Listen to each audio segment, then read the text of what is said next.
Hello বাচ্চো, welcome to biohack NEET প্রস্তুতির জন্য বাংলা ইউটিউব চ্যানেল। তো তোমরা প্রত্যেকে হয়তো জানো যে নিট 2025-এর যে কাউন্সিলিং মানে এমসিসি কাউন্সিলিং তার নোটিফিকেশন চলে এসছে।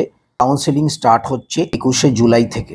তো এই মুহূর্তে আমাদের অল ওভার ইন্ডিয়াতে 1,10,000 মতো মেডিকেল সিট রয়েছে। যদিও এনএমসির কারেন্ট নোটিফিকেশন অনুযায়ী প্রত্যেক বছর যে সিট ইনক্রিজ হওয়ার কথা সেটা 2026 থেকে শুরু হবে। তো এই বছর হয়তো কিছু সিট বাড়লেও বাড়তে পারে, তার অথেন্টিক ইনফরমেশন পেলে তোমাদের অবশ্যই জানানো হবে। তো অ্যাপ্রক্স ধরে চলো 1,10,000-এর কাছাকাছি সিট রয়েছে, যার মধ্যে ম্যাক্সিমাম প্রাইভেট এবং ডিমড ইউনিভার্সিটি রয়েছে এবং সরকারি মেডিকেল কলেজ মেডিকেটে 60,000 মতো রয়েছে। তো সেই কারণেই যেহেতু আমাদের ভারতবর্ষে এই যে বেসরকারি private medical college deemed university প্রচুর রয়েছে এবং সব জায়গায় স্টুডেন্টরা ভর্তি হতে পারে না, কারণ এই প্রাইভেট কলেজগুলোর ফি স্ট্রাকচার কিন্তু অনেক বেশি। তো দেখো, একটা জিনিস মনে রাখতে হবে, নিটে যে সমস্ত স্টুডেন্ট কাট অফের কাছাকাছি পৌঁছতে পারে না, এক প্রকার বাধ্য হয়ে নিজেদের সমস্ত সামর্থ্য দিয়ে প্রাইভেট মেডিকেল কলেজ বা ডিমড ইউনিভার্সিটিগুলোতে ভর্তি হয়। বর্তমান আমাদের ওয়েস্ট বেঙ্গলের পরিস্থিতি যা দেখতে পাচ্ছি, তাতে করে সেমি গভর্নমেন্ট পড়ার মতো ক্ষমতাও কিন্তু ম্যাক্সিমাম স্টুডেন্টের নেই। কেননা নতুন যে কলেজগুলো খুলছে, সেমি গভর্নমেন্টের যে ফিস সেটা কিন্তু অনেক বেশি আগেরগুলোর থেকে। তো সেই কারণেই কিন্তু স্টুডেন্টরা এক প্রকার বাধ্য হয়ে, যারা একটু কম নম্বর পায়, ডিমড ইউনিভার্সিটি এবং এই প্রাইভেট মেডিকেল কলেজগুলোতে অ্যাডমিশন নেয়।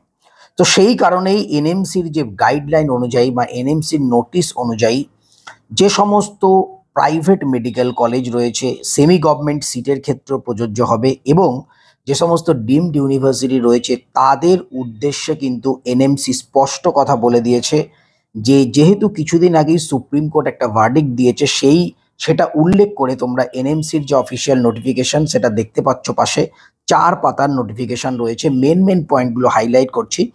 তো সুপ্রিম কোর্টের যে নির্দেশ অনুযায়ী প্রত্যেকটা প্রাইভেট মেডিকেল কলেজ এবং ডিমড ইউনিভার্সিটিকে তাদের যে প্রপার ফি স্ট্রাকচার মানে টোটাল এমবিবিএস কমপ্লিট করতে কত টাকা খরচা, সেটা কাউন্সিলিংয়ের আগেই প্রত্যেক স্টুডেন্টকে পাবলিকলি জানিয়ে দিতে হবে।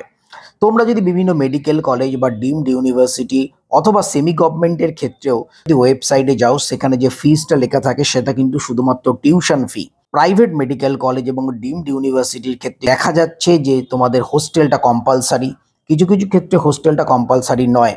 তো সেই সমস্তগুলো কিন্তু পুরো হাইড করে রাখা হয় এবং সেখানে তোমাদের একটা কম ফি স্ট্রাকচার সেটা দেখানো হয়। এবং আলটিমেটলি তোমরা যখন অ্যাডমিশন নিয়ে নেবে, তখন তোমরা জানতে পারবে যে বিভিন্ন হিডেন কস্ট কিন্তু রয়েছে, কখনো কশান ডিপোজিটের মাধ্যমে, কখনো হোস্টেল ফিজের মাধ্যমে, কখনো মিসলেনিয়াস ফিজের মাধ্যমে সে নেওয়া হয়। ধরো একজন স্টুডেন্ট, সে ধরো কোনো একটা ডিমড ইউনিভার্সিটি অথবা কোনো প্রাইভেট মেডিকেল কলেজের ওয়েবসাইটে গিয়ে ধরো দেখলো ওদের লেখা আছে ফিস 30 লাখ টাকা, আমি কথার কথা বলছি। তো স্টুডেন্ট তখন কি করবে, বাড়িতে কথা বলবে এবং তাদের একটা বাজেট তারা ফিক্স করবে, সেই অনুযায়ী অ্যাডমিশন নিয়ে নেয়। অ্যাডমিশন নেবার পরে এই যে বিভিন্ন হিডেন কস্টগুলো উঠে আসে, তখন কিন্তু স্টুডেন্টরা আলটিমেটলি, এমনও অনেক স্টুডেন্ট আছে এই এমবিবিএস করা বা ডাক্তার হওয়ার চক্করে তাদের ঘটি বাটি তো যাই, এমনকি বসত বাড়ি জমি সব চলে যায়। তো সেই কারণে কিন্তু স্ট্রিক্টলি নির্দেশ দিয়ে দিয়েছে এনএমসি যে প্রত্যেকটা private medical college, semi government যেটা রয়েছে সেক্ষেত্রেও এবং ডিমড ইউনিভার্সিটির ক্ষেত্রে কাউন্সেলিংয়ের আগেই তাদের ডিটেল ফিজ টোটাল সব কিছু ডিসক্লোজ করতে হবে। টিউশন ফি কত, মিসলেনিয়াস কত, কসান ডিপোজিট কত, হোস্টেল ফি কত, পুরোটা দিয়ে দিতে হবে। যখন কোনো স্টুডেন্ট ভর্তি হতে যাবে, সে যেন পুরো কস্ট মানে টোটাল এমবিবিএস কোর্স কমপ্লিট করতে কত খরচা সেটা যেন জানতে পারে। এটা কিন্তু খুবই গুরুত্বপূর্ণ, কেননা ম্যাক্সিমাম ক্ষেত্রেই দেখা যায়, এর আগের বছর আমরা দেখেছি যে স্ট্রে ভ্যাকেন্সি রাউন্ড পর হয়েই যাচ্ছে, স্টুডেন্টরা ভর্তি হচ্ছে না এই প্রাইভেট মেডিকেল কলেজগুলোতে এই হিডেন কস্ট এর কারণে। তো এই ব্যাপারে কিন্তু আগে থেকেই সুপ্রিম কোর্ট একটা সিদ্ধান্ত নিয়ে নিয়েছে এবং এনএমসি কিন্তু একটা কড়া নোটিশ জারি করে দিয়েছে প্রত্যেকটা কলেজের কাছে।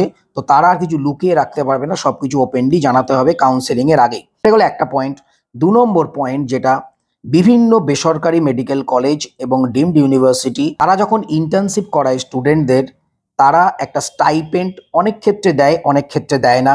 তো তারা স্টাইপেন্ড দেবে কিনা এবং ইন্টার্নশিপ করবার জন্য কোনো এক্সট্রা চার্জ নিচ্ছে কিনা, সেগুলোও কিন্তু ডিটেলে জানাতে হবে এনএমসিকে এবং পাবলিকলি, যাতে করে স্টুডেন্টরা জানতে পারে যে আমরা যদি এই কলেজ থেকে ইন্টার্নশিপ করি আমরা কোনো টাকা পয়সা পাবো না এবং আমাদের ইন্টার্নশিপের সময় কোনো এক্সট্রা টাকা চার্জ করা হবে না, সেটাও কিন্তু বলতে বলা হয়েছে।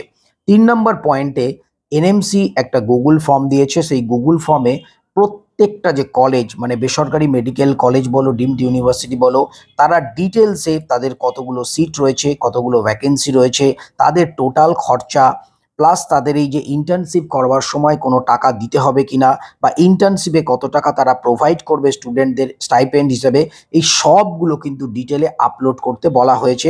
এবং তোমরা যদি লাস্টের দিকে দেখো এই যে নোটিশটা, সেখানে কিন্তু তোমার দুটো লিঙ্কও দেওয়া রয়েছে, সেই লিঙ্কে গিয়ে করতে হবে। তো সুপ্রিম কোর্ট এবং এনএমসির তরফ থেকে এটা অবশ্যই একটা পজিটিভ একটা অ্যাপ্রোচ আমরা দেখতে পাচ্ছি। এর কারণ স্টুডেন্টরা অযথা ভর্তি হওয়ার পর তারা যে কোর্সটা কমপ্লিটই করতে পারবে না এমন যেন সিচুয়েশন না আসে।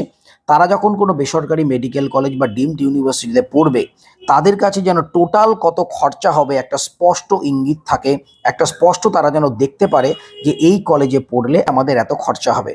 আরেকটা জিনিস তোমাদের আমি আগের ভিডিও বলেছিলাম, বিশেষ করে স্ট্রে ভ্যাকেন্সি রাউন্ডে কলেজ পাওয়ার পর তোমাদের কলেজ নিতেই হবে। অনেক সময় দেখা যায় যে হঠাৎ করে কলেজ পেয়ে গেল, কলেজ পেয়ে যাওয়ার পর তাদের মনে হলো যে এতটা টাকা আমরা তো অ্যাফোর্ড করতে পারবো না, এক্সট্রা টাকা লেগে যাবে, তো সেক্ষেত্রে কিন্তু তারা ভর্তি হয় না এবং পরের বছর তারা নিট দিতে পারে না। সুতরাং এটা একটা বিরাট জায়গা।